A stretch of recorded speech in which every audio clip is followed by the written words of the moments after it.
जय श्री कृष्णा। राधे राधे प्रियजनों, दास का प्रणाम स्वीकार करें। ये आज के अघोई अष्टमी की आप सभी को सर्वप्रथम माताएं और बहनों को खूब खूब मंगल में बधाई एवं शुभकामना। आज हम और आप जानेंगे कि अघोई अष्टमी कौन कौन रह सकता है और कौन कौन नहीं। वैसे तो हिंदू पौराणिक मान्यताओं के अनुसार अघोई अष्टमी कहते हैं कई लोग कि जिनके संतान हो वही रहते हैं, जिनके संतान ना हो वो नहीं रह सकते। गलत बात है। जिनके संतान ना हो वो भी रह सकते हैं और जिनके हैं उनको भी रहना चाहिए। ये अघोई अष्टमी संतान प्राप्ति के लिए, संतान सुख के लिए, संतान के उम्र के लिए रही जाती है। तो आज हम इसी के बारे में थोड़ा सा सत्संग करेंगे। कहते हैं इस दिन इस व्रत को करने से दिन भर निराहार रहकर स्त्रियां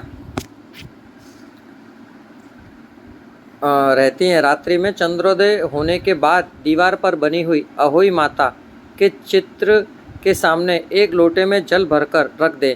चांदी द्वारा निर्मित चांदी की बनी स्याऊ मांद बनाकर रहने वाली एक जंतु की मूर्ति और 2 गुड़िया रखकर उसे मौली नारा में गूँथ ले। नारा मतलब कलावा। तत्पश्चात रोली अक्षत से उनकी पूजा करें। पूजा करने के बाद दूध, भात, हलवा आदि से उनका नैवेद्य अर्पित करें। स्याऊ एक जीव है प्रियजनों, तो ये उस स्याऊ के बारे में है।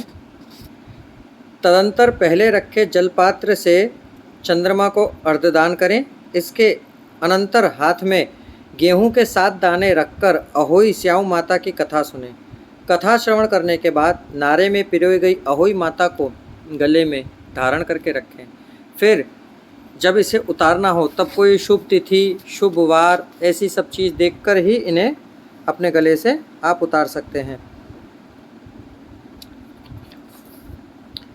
तो इसके बारे में एक छोटी सी कथा आती है। एक नगर में एक साहूकार रहता था जिसके 7 पुत्र थे। एक दिन साहूकार की पत्नी खादान में से खोदकर मिट्टी लाने के लिए गई।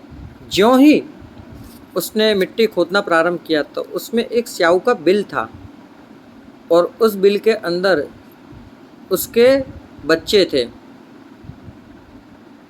जब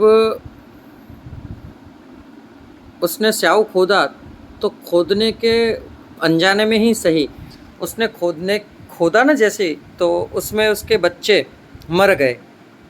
जब मर गए तो स्याऊ ने श्राप दिया कि जिसने भी मेरे पुत्रों की हत्या की है उसके सभी पुत्र मर जाएं, नष्ट हो जाएं। जब साहूकार की पत्नी घर पहुंची तो उसके एक एक करके सारे पुत्र मरते चले गए। अब उन दोनों ने भी अपना जीवन त्यागने का सोचा। मित्रों समय के अभाव के कारण मैं आपको जल्दी जल्दी ये कथा सुना रहा हूँ। उन दोनों ने मरने का निश्चय किया और तीर्थ यात्रा की तरफ पैदल चल दिए। उन लोगों को मार्ग में खाने पीने की भी कोई सुविधा न रही। जब तक उन दोनों का शरीर पूर्ण रूप से अशक्त न हो गया तब तक वे बराबर आगे बढ़ते रहे। जब वे चलने में बिल्कुल असमर्थ हो गए, रास्ते में ही मूर्छित होकर भूमि पर गिर पड़े। तब उन दोनों की इस दयनीय दशा को देखकर करुणानिधान भगवान उन पर दयाद्र हो गए और उन्होंने आकाशवाणी की कि हे सेठ, तेरी सेठानी ने मिट्टी खोदते समय अनजाने में ही सही स्याऊ के बच्चों को मार डाला था। इसी कारण तुझे अपने बच्चों का कष्ट झेलना पड़ा। भगवान ने आज्ञा दी, अब तुम दोनों अपने घर जाकर गाय की सेवा करो और अहोई अष्टमी आने पर विधि विधान पूर्वक प्रेम से अहोई माता की पूजा करो। सभी जीवों पर दया भाव रखो, किसी का अहित ना करो। यदि तुम मेरे कहने के अनुसार आचरण करोगे तो तुम्हें संतान सुख प्राप्त हो जाएगा। इस आकाशवाणी को सुनकर सेठ सेठानी को कुछ धैर्य हुआ और वे दोनों भगवती का स्मरण करते हुए अपने घर को प्रस्थान किए।